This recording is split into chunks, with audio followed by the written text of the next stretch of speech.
आज का एपिसोड मैं स्टार्ट करना चाहूंगी एक छोटी सी कहानी के साथ, जिसमें एक लड़का और लड़की बहुत प्यार करते हैं। लड़का प्यार करता है खुद से और लड़की प्यार करती है लड़के से। और इन दोनों ट्रेट्स का और प्यार का एक नाम है। जो लड़का अपने आप से प्यार करता है उसे नार्सिसिस्ट कहते हैं, और जो लड़की लड़के से प्यार करती है उसे एक एम्पैथ कहते हैं। इसमें एक बहुत बेसिक लाइन डिफरेंस है। जो एक नार्सिसिस्ट होता है वो सिर्फ और सिर्फ अपने आप से प्यार करता है, अपने बारे में सोचता है, अपने आप को हमेशा वैलिडेट करता रहता है और हमेशा उसे वैलिडेशन की जरूरत होती है। उसके ऊपर उसे हमेशा ये चीज चाहिए होती है कि सामने वाला उसको सिर्फ और सिर्फ अटेंशन दे। और वहीं पे जो एक एम्पैथ होता है वो अपने आप को भूल जाता है इस प्रोसेस में कि उसे सिर्फ और सिर्फ सामने वाले से प्यार करना है, सामने वाले को वैलिडेट करना है, सामने वाले को अटेंशन देना है और सामने वाले के लिए अपनी पूरी जिंदगी को न्यौछावर करना है।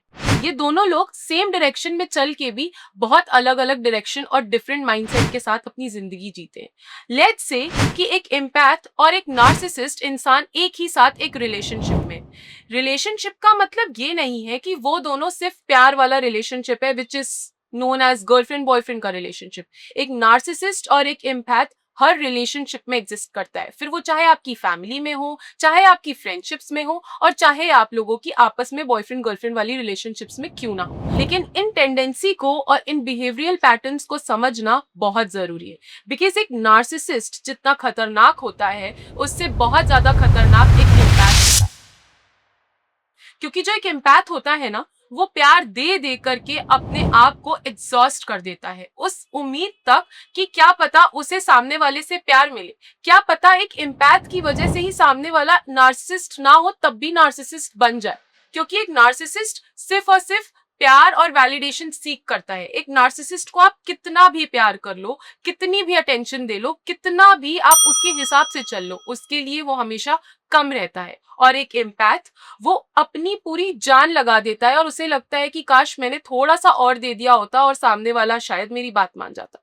लेकिन यहाँ पे सबसे ज्यादा जो इम्पोर्टेंट चीज है समझने की वो ये है कि क्या नार्सिसिज्म और एम्पैथ होना सिर्फ कुछ सिचुएशंस की बात होती है या ये आपकी जेन्युइनली बिहेवियरल पैटर्न्स है। बिकॉज अगर हम इन बिहेवियरल पैटर्न्स को डिकोड करें तो एक इंसान की जिंदगी बहुत ज्यादा मुश्किल हो जाता है। सबसे पहले मैं यहाँ पे एक नार्सिसिस्ट की कोर बिहेवियरल पैटर्न्स को डिकोड करना चाहूंगी।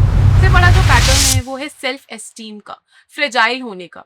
जो एक नार्सिसिस्ट होता है वो क्रिटिसिज्म टॉलरेट नहीं कर, छोटी छोटी बातों पे डिफेंसिव हो जाता है, क्योंकि उन्हें अपने आप के ऊपर ट्रस्ट ही नहीं होता। उन्हें चाहिए होता है कि सामने वाला हर छोटी छोटी चीज पे उन्हें अटेंशन दे, हर छोटी छोटी चीज पे उनको ये मेक श्योर करता रहे कि हाँ हाँ आप सही कर रहे हो, हाँ हाँ आप तो जो हो आप ही हो। उनकी ईगो को बूस्ट करता रहे। दूसरा जो बहुत ही इंपॉर्टेंट ट्रेट होता है वो है ग्रेंडियोसिटी का। उनको लगता है जो हूं मैं हूं, जैसे मैंने आपको बताया अभी कि उनके अंदर जो ये ईगो वाली चीज होती है वो सबसे ज्यादा ऊपर होती है, कि उनकी ईगो को सामने वाला हमेशा प्रोटेक्ट करता रहे, हमेशा उन्हें ये बताता रहे कि जो आप कर रहे हो ना आप बिल्कुल सही कर रहे हो। तीसरा need for constant validation.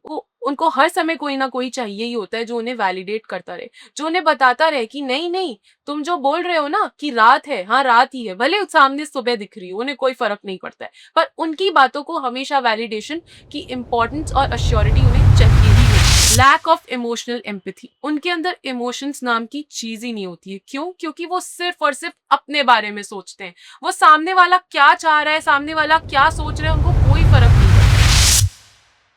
Entitlement.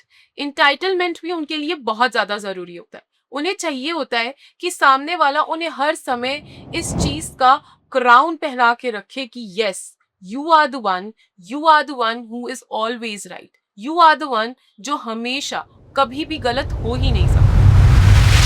Manipulation. Manipulation के तो ये लोग genuinely they are the kings of manipulation. ये इस तरीके से मैनिपुलेट करेंगे कि आपको गैस लाइट कर देंगे, आपको इस लेवल पे कन्विंस कर देंगे कि जो ये बोल रहे हैं ये एकदम सही बोल रहे हैं। आपको इनकी बात को मानना ही पड़ेगा और आपको इस लेवल पे गिल्ट देंगे कि आपको लगने लगेगा कि भाई ये तो इंसान एकदम सही बोल रहा है, जबकि ये गलत ही होते हैं, बिकॉज इनके अंदर बिल्कुल भी इमोशंस नहीं होते। यहाँ पे तो मैंने बात की है नार्सिसिस्ट की। मैं आपको कुछ ही ट्रेड्स बताए हैं जो एक नार्सिसिस्ट के होते हैं। अब अगर हम एम्पैथ की बात करें तो कुछ एम्पैथ के भी कोर ट्रेड्स के बारे में मैं आपको बताना चाहूंगी। High emotional sensitivity. जो एम्पैथ्स होते हैं ना, इनके पास इतनी इमोशनल सेंसिटिविटी होती है कि ये अपने बारे में सोचते ही नहीं। Emotional absorption. ये आपके लिए हर समय इमोशनल अवेलेबल रहेंगे। इनकी जिंदगी चाहे किसी भी मोड़ पे चल रही हो, इनको फर्क नहीं पड़ता है। पर when it comes to their friendships, their relationships, their family, they are the ones जो हमेशा खड़े रहते हैं और हमेशा हमेशा आपके लिए अवेलेबल रहेंगे। People pleasing tendency. इनके अंदर पीपल प्लीजिंग टेंडेंसी भी बहुत ज्यादा होती है। इन्हें लगता है कि ये सिर्फ 24/7 लोगों के लिए अवेलेबल रहे, लोगों की बातों में हाँ मिलाएं, लोगों को हमेशा इमोशनल एडवाइस दें, इनके लिए हमेशा खड़े रहें और ये लोगों के फेवरेट हो। मतलब ये जेन्युइनली जानबूझ के नहीं करते हैं, बट ये इनका एक ट्रेट इस लेवल पे स्टैब्लिश हो जाता है इतना अवेलेबल होने के बाद कि कहीं ना कहीं इनकी टेंडेंसीज में पीपल प्लीजिंग ट्रेट अपने आप बहुत ही कॉमन और बहुत ही नेचुरली तरीके से पाया जाता है। Difficulty saying no. ये ना नहीं बोल पाते। ये चाहे अपनी जिंदगी में किसी भी मोड़ पे हो, चाहे अपनी जिंदगी में किसी भी मुसीबत में हो, लेकिन सामने वाले को मुसीबत में देख करके ये कभी भी ना नहीं बोल पाएंगे। मैंने आपको कुछ ट्रेट्स नार्सिसिस्ट के बताए हैं और कुछ ट्रेट्स एम्पैथ के बताए हैं, लेकिन ये दोनों ही बिहेवियर्स अगर हम एक स्केल पे मेजर करें और रेट करें तो बहुत ज्यादा टॉक्सिक होते हैं। एक एम्पैथ भी उतना ही टॉक्सिक है जितना एक नार्सिसिस्ट है। पर्सनली आपको ये सोचने की जरूरत नहीं है कि काश मैंने उसके लिए ये किया होता तो शायद सामने वाला मान गया होता, काश मैंने सामने वाले को ना नहीं बोला होता, काश मैंने सामने वाले के लिए ये कर दिया होता। क्योंकि अगर आप हर समय इंटरनल एब्जॉर्प्शन रखोगे। दूसरा है वर्बल बाउंड्री। जरूरी नहीं है कि सामने वाला आपको फोर्स कर रहा है, आपको मैनिपुलेट कर रहा है तो आप हर चीज में हाँ ही बोलो। आपको वर्बल बाउंड्री सीखनी जरूरी है, विच इज सेइंग नो। आपको क्लियर नो बोलना सीखना पड़ेगा, क्योंकि अगर आप आज नहीं सीखोगे तो आप उस लूप में फंस जाओगे। तीसरा, बिहेवियरल बाउंड्री। बिहेवियरल बाउंड्री तो आज के टाइम पे सीखना बहुत इंपॉर्टेंट है कि सामने वाला आपको अपने बिहेवियर के हिसाब से और अपनी नीड्स के हिसाब से उस लूप में डेफिनेटली फंसाने की कोशिश करेगा और आपको अपना रिस्पॉन्स चेंज करना शुरू करना पड़ेगा। Trust me, all the impacts out there. अगर आप ये सीख जाओगे ना, आप जेन्युइनली काफी कुछ अपनी जिंदगी में सीख जाओ।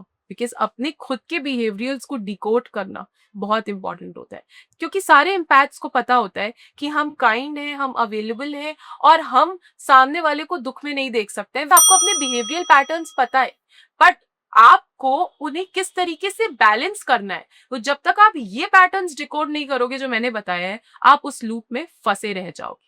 And to all the narcissists out there, it's really important कि stop validating yourself all the time.